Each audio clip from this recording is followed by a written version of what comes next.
70 000. C'est le nombre ahurissant d'entreprises françaises qui ont fait faillite en 2025. C'est un record historique, un bain de sang économique qui pulvérise même la crise des subprimes de 2009. Les JT vous disent que c'est la fin du monde et que la France s'effondre. Mais ils ont tout faux. Derrière ces 70 000 fermetures se cache la fin de l'illusion du quoi qu'il en coûte et la mort de milliers d'entreprises de zombies. Dans cette vidéo, je vais vous montrer pourquoi cette hécatombe est en réalité une purge vitale pour notre économie et comment la smart money se prépare à s'enrichir massivement sur ce grand nettoyage. Bienvenue dans la destruction créatrice. Chapitre 1, le choc des 70 000 faillites. 69 957. C'est le nombre exact d'entreprises françaises qui ont définitivement baissé le rideau au cours de l'année 2025.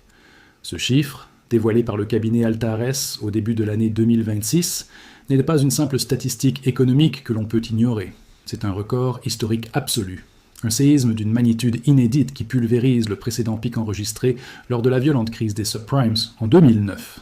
La France fait face à une hécatombe commerciale sans précédent dans son histoire moderne, touchant absolument tous les secteurs. Ce chiffre vertigineux se traduit par une réalité humaine et sociale d'une brutalité extrême sur le terrain. On parle ici de plus de 267 000 emplois directs qui sont directement menacés ou qui ont déjà été détruits. Derrière ces statistiques froides se cachent des vies brisées, des entrepreneurs endettés et des familles plongées dans l'incertitude. Le tissu économique local, celui des centres-villes et des zones industrielles de province, est en train de subir une mutation forcée et douloureuse, laissant derrière lui des milliers de locaux commerciaux totalement vides. L'intuition première du grand public est de crier à la catastrophe et d'exiger une intervention immédiate de l'État pour stopper l'hémorragie. Les journaux télévisés multiplient les reportages anxiogènes sur ces faillites en chaîne, créant un climat de peur et de paralysie chez les consommateurs et les investisseurs. On nous présente cette vague de défaillance comme la preuve irréfutable de l'effondrement définitif de l'économie française face à la mondialisation et à l'inflation. C'est le récit classique du déclin inéluctable qui fait vendre du papier et génère du clic. Cependant, la réalité macroéconomique est infiniment plus complexe et beaucoup plus nuancée que ce discours catastrophiste. Nous sommes en train d'assister à l'éclatement d'une gigantesque bulle d'illusions économiques qui a été gonflée artificiellement pendant près de 5 ans. La facture de la dette publique et de l'argent magique est enfin présentée à l'encaissement, et le marché réel, impitoyable par nature, vient réclamer son dû. Les entreprises qui tombent aujourd'hui ne sont pas toutes des victimes innocentes de la conjoncture. Beaucoup d'entre elles étaient déjà cliniquement mortes bien avant que la crise ne fasse les gros titres de la presse nationale. Dans cette vidéo, nous allons disséquer l'anatomie parfaite de cette chute historique. Nous allons voir comment l'État a lui-même créé cette armée d'entreprises zombies et pourquoi l'environnement économique actuel agit comme un étau mortel sur leur trésorerie. Mais surtout, nous allons complètement inverser votre perspective sur cet événement. Vous allez découvrir pourquoi ce carnage économique, loin d'être la fin du monde, est en réalité le point de départ du plus grand transfert de richesses et de parts de marché de la décennie. Préparez-vous à comprendre la théorie de la destruction créatrice et à voir pourquoi les investisseurs aguerris ne paniquent pas face à ces 70 000 faillites. Au contraire, ils se préparent à ramasser les actifs bradés et à investir dans l'économie de demain, celle qui est en train de naître sur ces immenses ruines financières. Bienvenue dans la réalité brutale, mais passionnante, du grand nettoyage économique de la France. Chapitre 2. L'héritage toxique du quoi qu'il en coûte. Pour trouver le véritable point de départ de cette crise des faillites, il faut remonter le temps jusqu'au printemps 2020. Face à la paralysie mondiale, le gouvernement français a prononcé une phrase historique, le quoi qu'il en coûte. Cette politique a consisté à ouvrir les vannes du trésor public pour perfuser l'intégralité de l'économie nationale. Près de 240 milliards d'euros ont été injectés dans le système via des aides directes, du chômage partiel et des reports de charges. Le but était de geler l'économie pour éviter un effondrement social immédiat. C'est à ce moment précis qu'un outil financier massif a été déployé, le prêt garanti par l'État, PGE. Plus de 140 milliards d'euros de crédits ont été distribués par les banques à des centaines de milliers d'entreprises, avec la garantie quasi totale de l'État en cas de défaut. L'accès à ce crédit était d'une facilité déconcertante, distribuant de l'oxygène financier à des structures qui, en temps normal, n'auraient jamais passé le filtre de l'analyse de risque d'un banquier classique. L'argent était gratuit, abondant et distribué sans distinction de performance. Le résultat macroéconomique de cette politique a été la création artificielle de ce que les économistes appellent des entreprises zombies. Une entreprise zombie est une société qui ne génère pas suffisamment de profits réels pour couvrir le remboursement de ses dettes à long terme, mais qui survit uniquement grâce à des perfusions de crédit à taux zéro. Pendant près de 3 ans, le nombre de défaillances d'entreprises en France a artificiellement chuté à des niveaux historiquement bas, défiant toute logique économique. Le thermomètre du marché avait été cassé. L'État a joué le rôle de l'anesthésiste, plongeant le tissu entrepreneurial dans un coma artificiel douillet. Des dizaines de milliers de sociétés qui auraient dû faire faillite naturellement en 2020, 2021 ou 2022 ont été maintenues en vie artificiellement. Elles ont continué à occuper des locaux commerciaux, à retenir des employés qualifiés et à consommer des matières premières, créant une distorsion majeure de la concurrence. Les entreprises saines se sont retrouvées à devoir lutter contre des concurrents subventionnés par la dette publique. Mais l'illusion de l'argent magique a une date de péremption inéluctable. À partir de 2023, les franchises de remboursement des PGE ont commencé à arriver à leur terme. Les entreprises ont dû commencer à rembourser le capital emprunté, et non plus seulement les intérêts dérisoires. Ce mur de la dette s'est dressé devant des milliers de bilans comptables déjà fragilisés. La perfusion a été brutalement débranchée, exposant ces entreprises zombies à la lumière crue et impitoyable de la réalité économique mondiale.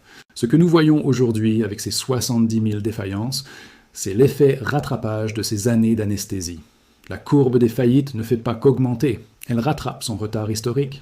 Si l'on lisse les statistiques sur les 5 dernières années, la moyenne annuelle redevient presque normale. Le pic actuel n'est que la libération soudaine d'une pression économique qui a été contenue artificiellement par des digues financières gouvernementales. La digue a simplement cédé sous le poids de la dette accumulée. La facture du « quoi qu'il en coûte » est désormais sur la table.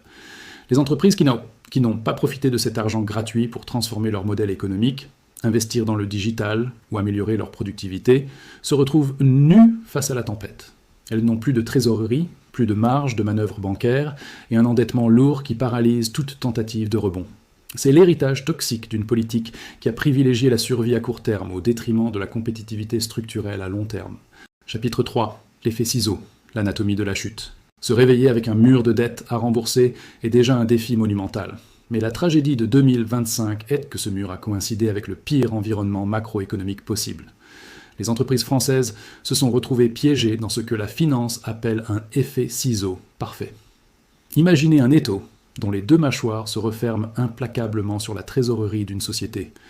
D'un côté, une explosion historique et incontrôlable des coûts d'exploitation, et de l'autre, un effondrement brutal et persistant des revenus et de la consommation.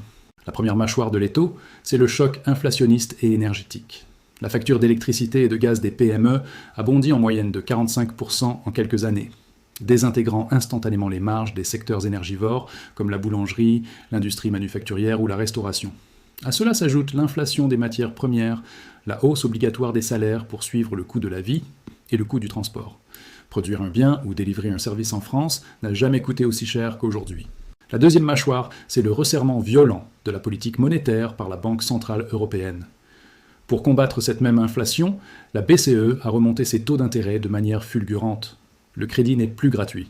Une entreprise qui a besoin de refinancer sa dette ou de combler un trou de trésorerie passager fait désormais face à des taux bancaires prohibitifs.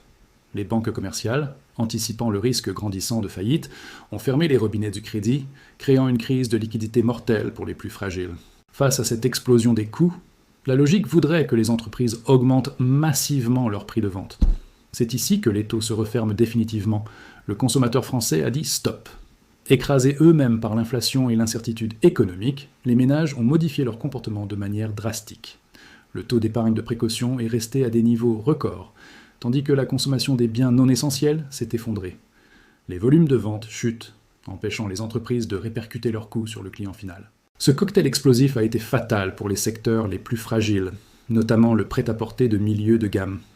Des géants historiques du commerce de détail comme Camaïeu, San Marina ou récemment Jennifer ont été balayés de la carte.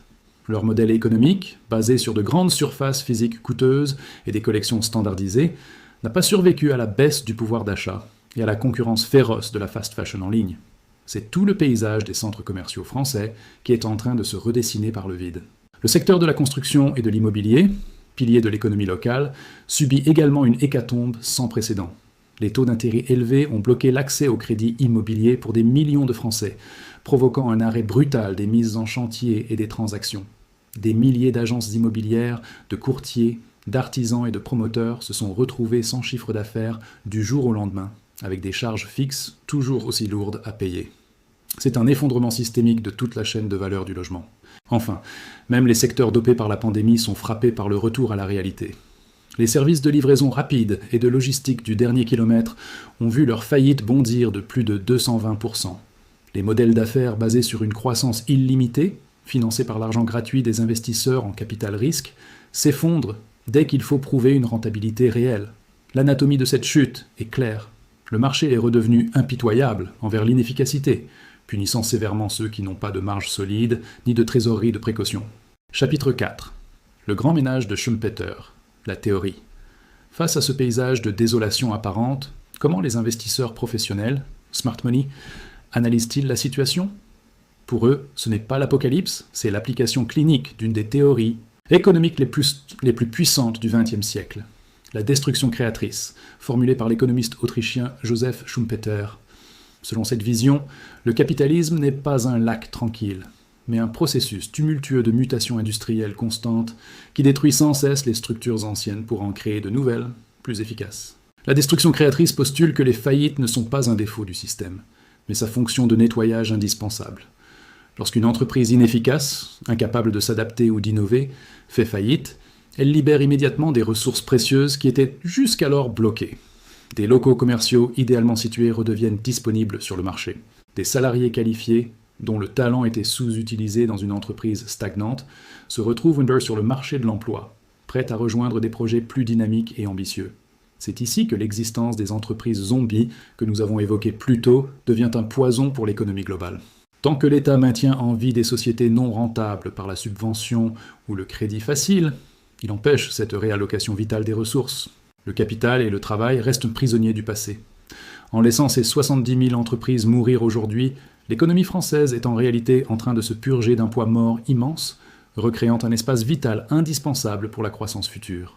Ce grand ménage économique rétablit également une vérité fondamentale des marchés libres. La prime au mérite et à la saine gestion.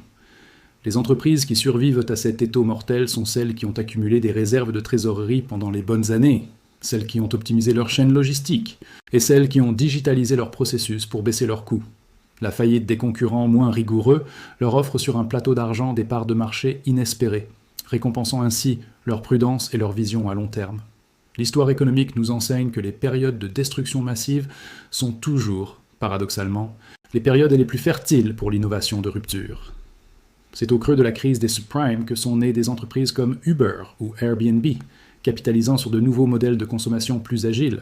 Aujourd'hui, sur les cendres du commerce de détail traditionnel et des services saturés, la place est laissée libre pour l'intégration de l'intelligence artificielle, l'automatisation des processus industriels et la transition énergétique réelle.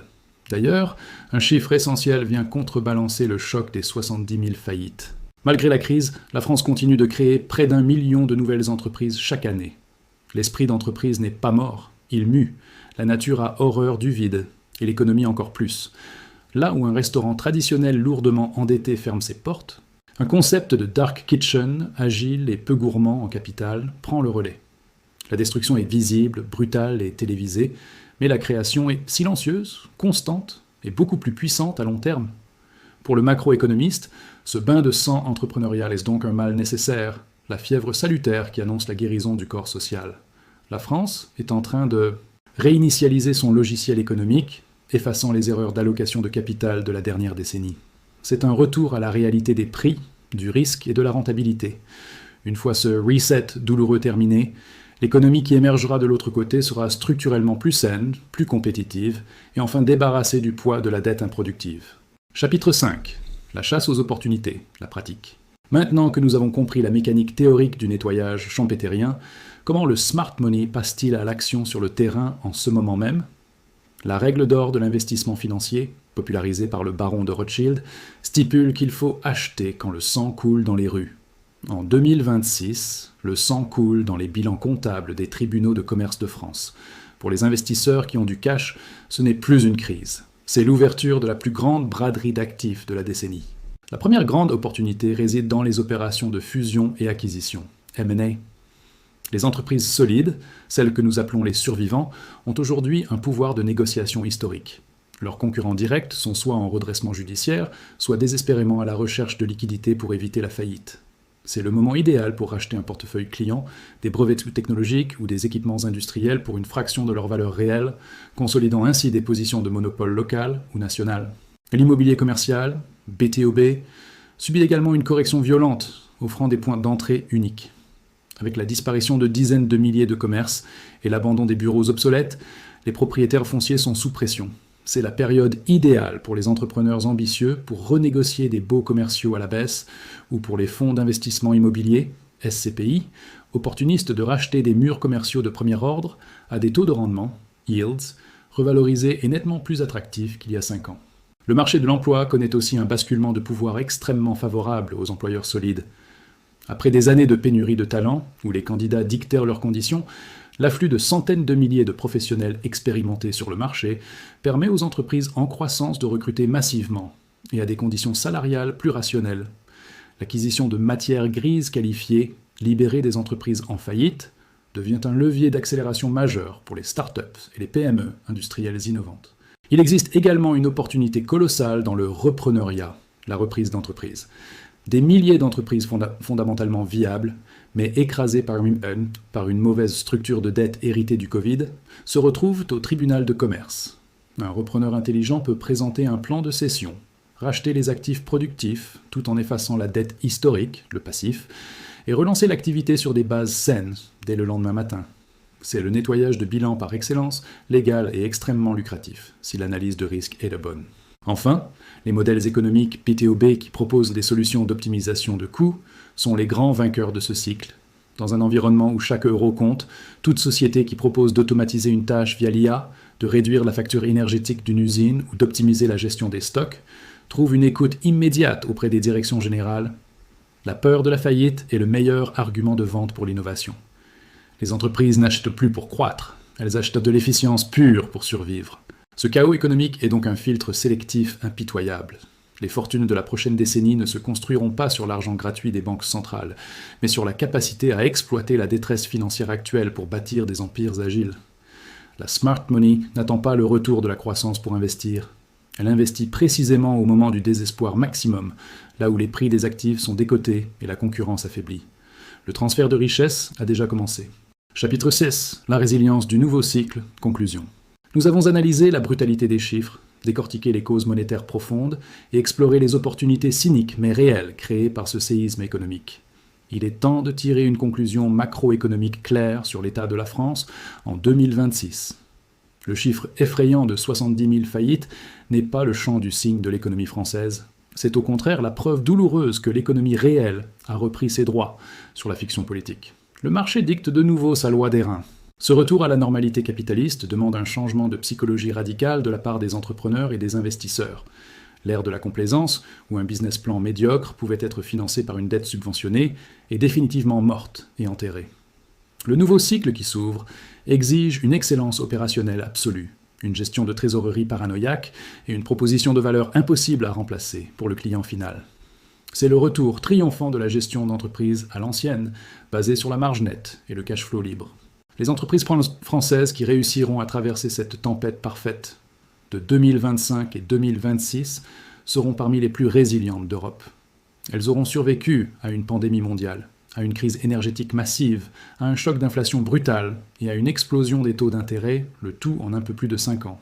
Ces sociétés, testées par le feu, posséderont une agilité stratégique et une robustesse financière qui les rendront redoutables sur la scène internationale lors de la prochaine phase d'expansion économique. Pour l'investisseur particulier, la leçon est tout aussi cruelle qu'indispensable.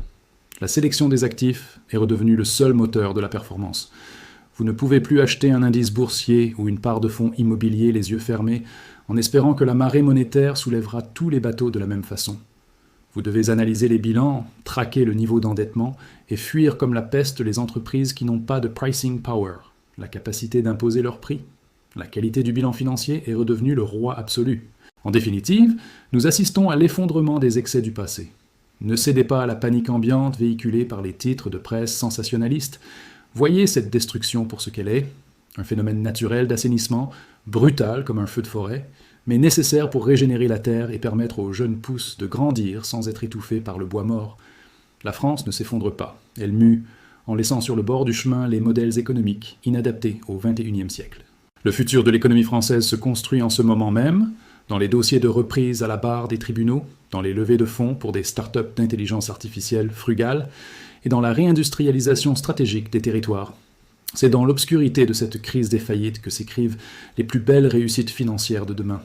La question n'est plus de pleurer sur le record des faillites, mais de savoir de quel côté du grand transfert de richesse vous allez vous positionner. Dites-moi en commentaire, pensez-vous que cette vague de faillites était un nettoyage nécessaire pour l'économie française, ou jugez-vous que l'État a abandonné ses entreprises trop tôt? Votre vision de ce choc m'intéresse profondément. Si cette analyse macroéconomique vous a aidé à comprendre la réalité derrière les chiffres, abonnez-vous à la chaîne. Nous continuerons à décrypter les signaux faibles pour garder un coup d'avance sur les marchés. Voulez-vous que je développe un sujet spécifique sur les secteurs immobiliers qui vont profiter de ces faillites? À très vite.